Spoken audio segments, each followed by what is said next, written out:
Hello guys, வணக்கம். உங்களை வேதியியல் தமிழிற்கு வரவேற்கிறேன். நம்முடைய லாஸ்ட் செஷனில் வேக்கர் ஆக்சிடேஷன்னா என்ன, அதோட கேட்டலிட்டிக் சைக்கிள் என்ன, அதோட மெக்கானிசம் மற்றும் நிறைய எடுத்துக்காட்டுகள், அதை தொடர்ந்து நிறைய ப்ராக்டிஸ் ப்ராப்ளம் பார்த்தோம். இன்றைய காணொலியில் நம்ம என்ன பார்க்க போகிறோம் அப்படின்னா, வேக்கர் ஆக்சிடேஷன் ரிலேட்டட் ரியாக்ஷனை பற்றிய சிஎஸ்ஐஆர் நெட் மற்றும் கேட் எக்ஸாமில் கேட்கப்பட்ட ப்ரீவியஸ் இயர் கொஸ்டினை தான் பார்க்க போகிறோம். இது வரைக்கும் நம்ம வேக்கர் ஆக்சிடேஷன் வீடியோவை இன்னும் பார்க்காதவங்க அதுக்கு நான் டிஸ்கிரிப்ஷனில் லிங்க் கொடுத்துருக்கேன். முதல்ல அந்த வீடியோவை பாருங்கள்.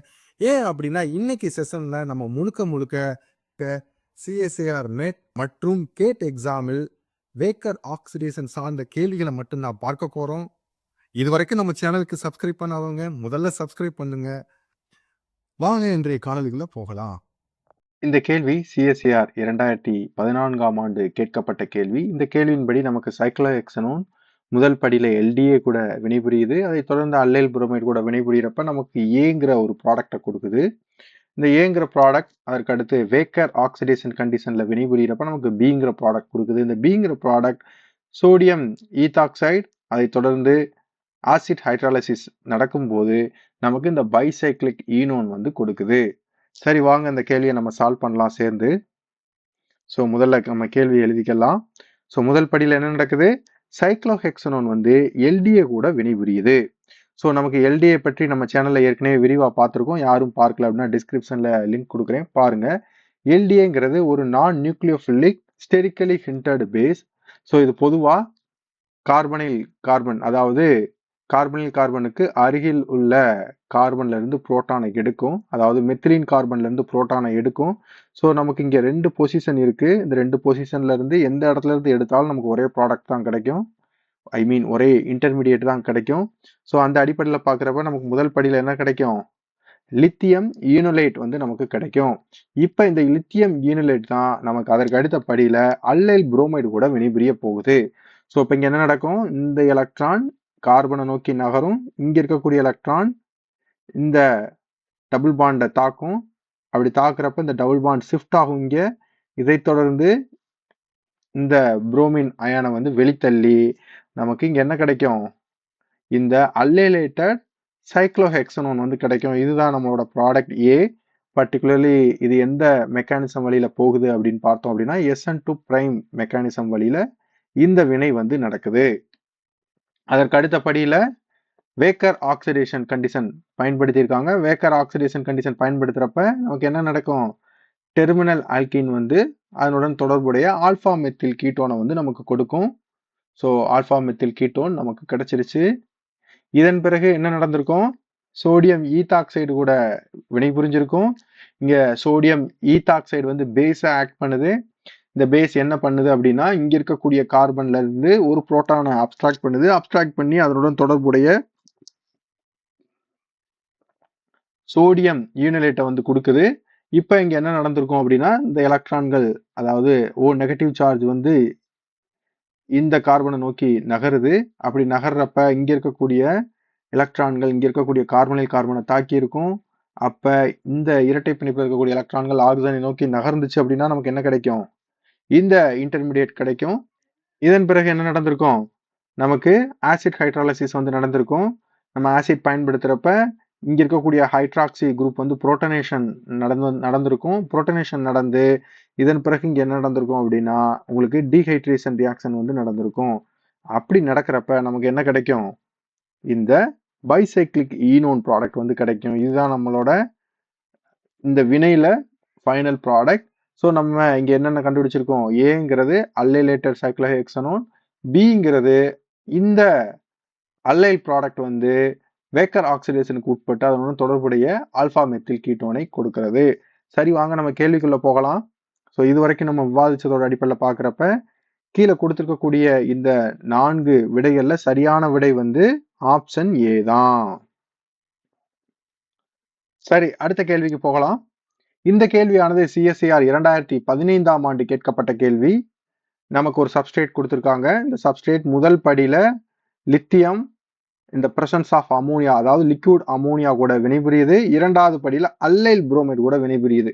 அப்படி வினைபுரியறப்ப நமக்கு என்ன கிடைக்குது? ஏங்கிற ஒரு ப்ராடக்ட் கிடைக்குது. இந்த ஏங்கிற ப்ராடக்ட் அதை தொடர்ந்து வேக்கர் ஆக்சிடேஷனுக்கு உட்படுது. 2வது படியில எத்தனாலிக் பொட்டாசியம் ஹைட்ராக்சைடுடன் வினைபுரியறப்ப நமக்கு பிங்கிற ஒரு ப்ராடக்ட கொடுக்குது. சரி, வாங்க நம்ம இந்த கேள்வியை சேர்ந்து சால்வ் பண்ணலாம்.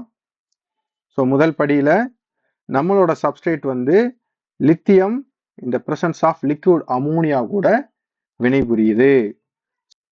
இந்த வினை எதன் கீழே வருது அப்படின்னா டிசால்விங் மெட்டல் ரிடக்ஷன்ங்கிற கான்செப்டுக்கு கீழே வருது. ஸோ முதல்ல என்ன நடந்திருக்கும் அப்படின்னா லித்தியம் வந்து அமோனியா கூட லிக்விட் அமோனியா கூட சேரும்போது நமக்கு என்ன கிடைக்கும் அப்படின்னா லித்தியம் பிளஸ் கிடைக்கும். அதனுடன் சேர்த்து என்ன கிடைக்கும்? சால்வேட்டட் எலக்ட்ரான் வந்து கிடைக்கும்.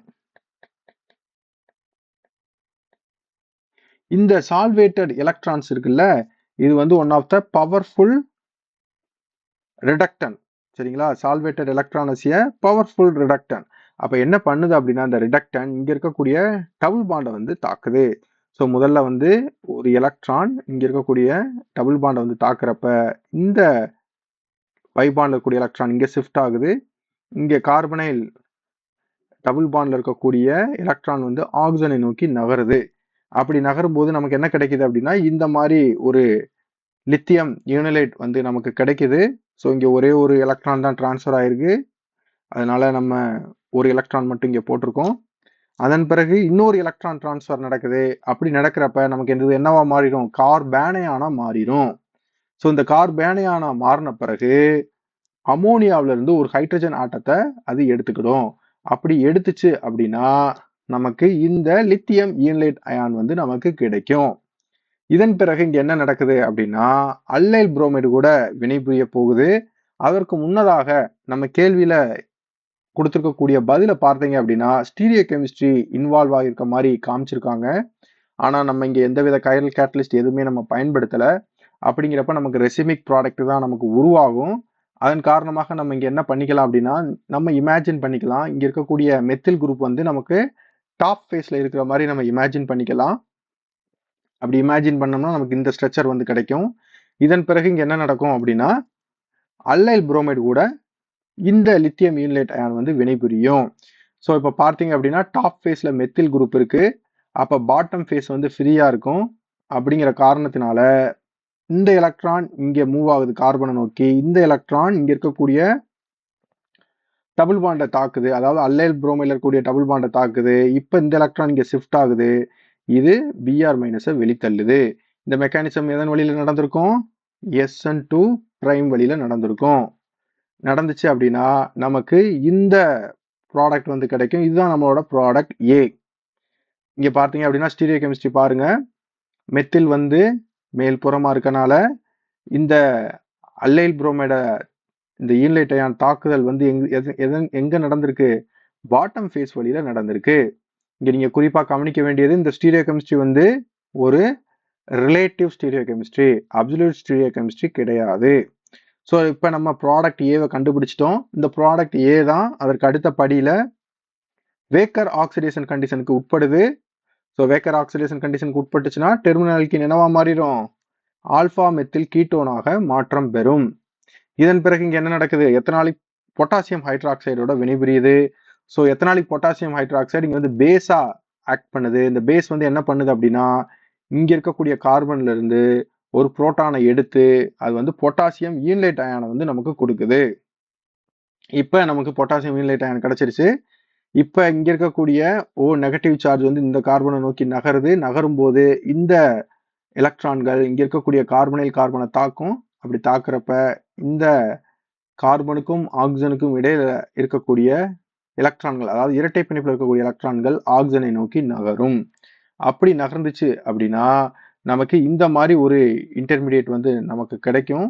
இதன் பிறகு இங்க என்ன நடந்திருக்கும் அப்படின்னா பேஸ் மீடியேட்டர் டீஹைட்ரேஷன் வந்து நமக்கு நடந்திருக்கும். அப்படி நடந்துச்சு அப்படின்னா நமக்கு இந்த ஃபைனல் ப்ராடக்ட் வந்து நமக்கு கிடைக்கும். ஸோ இங்க நீங்க குறிப்பா கவனிக்க வேண்டியதை பாருங்க. இந்த தாக்குதல் எங்க நடந்திருக்கு? இந்த தாக்குதல், அதாவது பர்டிகுலர்லி இந்த ஸ்டெப்ல இந்த தாக்குதல் கார்பனைல் கார்பனை தாக்கக்கூடியது வந்து கீழ்ப்புறமா நடந்திருக்கு. அதனாலதான் நமக்கு OH வந்து மேல்புறமா வந்திருக்கு. இதை தொடர்ந்து டீஹைட்ரேஷன் ஆகுறப்ப நமக்கு இந்த ஸ்டீரியோ கெமிஸ்ட்ரி வந்து கம்ப்ளீட்டா இதோட ஸ்டீரியோ கெமிஸ்ட்ரி வந்து டிஸ்ட்ராய் ஆயிரும். ஏன்னா இங்க வந்து டபுள் பாண்ட் உருவாயிருச்சு. இப்ப பார்த்தோம் அப்படின்னா மெத்தில் குரூப் டாப்ல இருக்கு. இங்க இந்த குரூப் வந்து எங்க இருக்கு? பாட்டம் ஃபேஸ்ல இருக்கு. அப்படின்னா என்ன அர்த்தம் அப்படின்னா இங்க இங்க இன்னொரு புரோட்டான் இருக்கும். அந்த புரோட்டான் வந்து எங்க இருக்குன்னு அர்த்தம்? டாப் ஃபேஸ்ல இருக்குன்னு அர்த்தம். ஸோ இத வந்து நம்ம ரீட்ரா பண்றப்ப நமக்கு இந்த மாதிரி ஒரு ஸ்ட்ரக்சர் கிடைக்கும். இதுதான் நம்மளோட ஃபைனல் ப்ராடக்ட் பி. சரி வாங்க நம்ம கேள்விக்குள்ள போகலாம். இது வரைக்கும் விவாதிச்ச ஒரு அடிப்படையில பார்க்குறப்ப நமக்கு கீழே கொடுத்துருக்கக்கூடிய விடைகள்ல சரியான விடை வந்து எது? ஆப்ஷன் டி தான் இந்த கேள்வியோட சரியான விடை. கேள்வியானது கேட் 2026ஆம் ஆண்டு கேட்கப்பட்ட கேள்வி. இந்த கேள்வியின்படி இந்த inter conversion of oxidation states metals observed in Wacker process is are. கீழே வந்து 4 ஆப்ஷன் கொடுத்துருக்காங்க. அதற்கு முன்னதாக நம்ம வேக்கர் ஆக்சிடேஷன் கண்டிஷன் உங்களுக்கு தெரியும் நான் நினைக்கிறேன். ஜஸ்ட் வேக்கர் ஆக்சிடேஷன் கேட்டலிட்டிக் சைக்கிளை ஒரு முறை நம்ம பார்த்துக்கலாம். ஸோ இதுதான் வேக்கர் ஆக்சிடேஷனோட கேட்டலிட்டிக் சைக்கிள். கேட்டலிட்டிக் சைக்கிள் எங்கேருந்து ஸ்டார்ட் ஆகுது? பெல்லாடியம் 2+ இருந்து ஸ்டார்ட் ஆகுது. காம்ப்ளெக்சேஷன் ஆகுறப்ப அதோட பெல்லாடியத்தோட ஆக்சிடேஷன் ஸ்டேட் மாறாது, 2+ தான் இருக்கும். அதே போலவே ஹைட்ராக்சி பெல்லடைசேஷன் நடந்து முடிஞ்ச பிறகும் அது 2+ தான் இருக்கும். பீட்டா ஹைட்ரைட் எலிமினேஷன் நடந்து முடிஞ்ச பிறகும் அது 2+ தான் இருக்கும். ஆனால் ரிடக்டிவ் எலிமினேஷன் ஆன பிறகு பார்த்தீங்க அப்படின்னா அது பெல்லாடியம் 0வாக இருக்கும். அப்போ இங்கே இன்டர் கன்வர்ஷன் எப்படி இருக்கு? பெல்லாடியம் 2+ல இருந்து பெல்லாடியம் 0க்கு இன்டர் கன்வர்ஷன் ஆகுது. அடுத்து காப்பருக்கு வருவோம். ஸோ காப்பர் இங்கே வந்து பார்த்தீங்க அப்படின்னா காப்பரோட ஆக்சிடேஷன் ஸ்டேட் வந்து 2+. ஸோ இது எதுவாக மாறி இருக்கு? காப்பர் 1+ஆக மாறி இருக்கு. அப்போ இன்டர் கன்வர்ஷன் எப்படி நடந்திருக்கு? காப்பர் 2+ல இருந்து காப்பர் +க்கு மாறி இருக்கு. சரி இப்போ நம்ம கேள்விக்குள்ள போகலாம். ஸோ இங்கே கொடுத்துருக்கக்கூடிய ஆப்ஷனை ஒவ்வொன்றா பார்க்கலாம். ஸோ பெல்லாடியம் 2ல இருந்து பெல்லாடியம் 0 கண்டிப்பாக நமக்கு கேட்டலிட்டிக் சைக்கிளில் நடக்குது. அப்போ இது வந்து ஒரு சரியான ஆப்ஷன். அடுத்து பார்த்தீங்க அப்படின்னா காப்பர் 2ல இருந்து காப்பர் 1க்கு இன்டர் கன்வர்ஷன் ஆகும் கேட்டலிட்டிக் சைக்கிளில், வேக்கர் ஆக்சிடேஷனோட கேட்டலிட்டிக் சைக்கிள். அப்போ இதுவும் சரியான ஆப்ஷன் தான். பெல்லாடியம் 4 டு பெல்லாடியம் 2ன்னு சொல்லி ஆப்ஷன் சியில் கொடுத்துருக்காங்க. அப்போ இது சரியான பதில் இல்லை. அடுத்து ஆப்ஷன் டி பார்த்தீங்க அப்படின்னா காப்பர் 2ல இருந்து காப்பர் 0 கொடுத்துருக்காங்க. அப்போ இதுவும் சரியான பதில் இல்லை. அப்போ இந்த கேள்விக்கு சரியான பதில் என்னது? Option A and B. இந்த இரண்டுமே இந்த கேள்விக்கு சரியான பதில். சரி அடுத்த கேள்விக்குள்ள போகலாம். இக்கேள்வியானது கேட் 2009ஆம் ஆண்டு கேட்கப்பட்ட கேள்வி. இந்த கேள்வியின்படி நமக்கு அல்லைலேட்டட் சைக்ளோஹெக்சனோன் கொடுத்துருக்காங்க. அது முதல் படியில வேக்கர் ஆக்சிடேஷன் வினைக்கு உட்படுது. உட்படுறப்ப நமக்கு எக்ஸுங்கிற ஒரு ப்ராடக்டை கொடுக்குது. இந்த எக்ஸுங்கிற ப்ராடக்ட் அதற்கடுத்து சல்ஃபியூரிக் ஆசிட் கூட வினைபுரியறப்ப ஒய்ங்கிற ஃபைனல் ப்ராடக்டை கொடுக்குது. சரி வாங்க இந்த கேள்வியை நம்ம சால்வ் பண்ணலாம். முதல்ல வேக்கர் ஆக்சிடேஷனுக்கு உட்படுறது, அதாவது அல்லைலேட்டட் சைக்ளோஹெக்சனோன் வந்து வேக்கர் ஆக்சிடேஷனுக்கு உட்பட்டுச்சுன்னா நமக்கு என்ன கிடைக்கும்? அதோட தொடர்புடைய ஆல்பா மெத்தில் கீட்டோன் வந்து கிடைக்கும். இதன் பிறகு அது சல்ஃபியூரிக் ஆசிட் கூட வினைபுரியுது. இப்ப சல்ஃபியூரிக் ஆசிட் கூட வினைபுரியறப்ப என்ன நடக்கும் அப்படின்னா இங்க இருக்கக்கூடிய கீட்டோன் வந்து டாட்டோமரைசேஷனுக்கு உட்படும். அதாவது கீட்டோ ஈனால் டாட்டோமரைசேஷனுக்கு உட்படும் போது நமக்கு என்ன கிடைக்கும்? அதோட தொடர்புடைய ஈனாலிக் ஃபார்ம் வந்து நமக்கு கிடைக்கும். உங்களுக்கு ஒரு கேள்வி வரலாம், ஏன் வந்து இங்க வந்து ஈனாலிக் ஃபார்ம் உருவாகாம இங்க உருவாயிருக்கு? இந்த கார்பனைல்ல உருவாகாம ஏன் இங்க உருவாயிருக்கு ஸ்பெசிஃபிக்கா அப்படிங்கிற ஒரு கேள்வி வரலாம். ஏன் அப்படின்னா இப்ப இந்த இடத்துல ஈனால் உருவாயிருச்சு அப்படின்னா இங்க உருவான அல்கீனை பாருங்க, ஹைலி சப்ஸ்டியூட்டட் அல்கீன். இது வந்து மோர் ஸ்டேபிள். இதே இங்க உருவாச்சு, அதாவது இந்த கார்பன்ல அது உருவாச்சு அப்படின்னா நமக்கு என்ன கிடைக்கும்? இதை கம்பேர் பண்றப்ப அந்த அல்கீனோட ஸ்டெபிலிட்டி வந்து குறைவா இருக்கும். அதன் காரணமாக நமக்கு இங்க நடக்குது.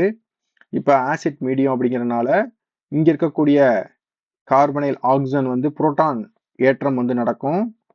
இப்ப என்ன நடக்கும்? இங்க இருக்கக்கூடிய அதாவது இந்த ஈனாலிக் ஹைட்ராக்சி குரூப் என்ன பண்ணும் அப்படின்னா இங்க இருக்கக்கூடிய கார்பனை தாக்கும் போது இந்த எலக்ட்ரான்கள் ஆக்சிஜனை நோக்கி நகரும். அப்படி நகர்ந்துச்சு அப்படின்னா நமக்கு என்ன கிடைக்கும்? நமக்கு இந்த இன்டர்மீடியட் கிடைக்கும். இப்ப என்ன நடந்திருக்கும் அப்படின்னா ஆசிட்டுக்குள்ளதான் இந்த சப்ஸ்ட்ரேட் இருக்கனால, அதாவது இந்த இன்டர்மீடியட் இருக்கனால இந்த ஹைட்ராக்சி குரூப்ல வந்து புரோட்டான் ஏற்றம் நடந்திருக்கும். அப்படி நடக்கிறனால இங்க என்ன நடந்திருக்கும்? டீஹைட்ரேஷன் ஆயிருக்கும். ஸோ டீஹைட்ரேஷன் ஆயிருச்சு அப்படின்னா நமக்கு என்ன கிடைக்கும்? இந்த 2-மெத்தில் ஃபியூரன், அதாவது ஃபியூரன் வந்து நமக்கு ஃபைனல் ப்ராடக்டா கிடைச்சிருக்கும். இதான் நம்மளோட ப்ராடக்ட் Y. சரி, வாங்க நம்ம கேள்விக்குள்ள போகலாம். ஸோ இது வரைக்கும் விவாதிச்ச அடிப்படையில் பார்க்குறப்ப கீழே கொடுத்திருக்கக்கூடிய விடைகளை மிகவும் சரியான விடை வந்து நமக்கு ஆப்ஷன் டி தான். சரி, அடுத்த கேள்விக்குள்ள போகலாமா? இக்கேள்வியானது கேட் 2015ஆம் ஆண்டு கேட்கப்பட்ட கேள்வி. இந்த கேள்வியின்படி 4-மெத்தில் ஃபீனால் சோடியம் ஹைட்ரைடு கூட வினைபுரியுது. அதனைத் தொடர்ந்து பிரினைல் குளோரைடு கூட வினைபுரியுது. அப்படி வினைபுரியறப்ப நமக்கு எக்ஸுங்கிற ஒரு ப்ராடக்டை கொடுக்குது. இந்த எக்ஸுங்கிற ப்ராடக்ட் வந்து வெப்பப்படுத்துறாங்க முதல் படியில, இரண்டாவது படியில வேக்கர் ஆக்சிடேஷனுக்கு உட்பட்டு நமக்கு எல்லுங்கிற ப்ராடக்டை கொடுக்குது. சரி, வாங்க நம்ம தீர்வுக்குள்ள போகலாம். ஸோ முதல் படியில என்ன நடந்திருக்கும்?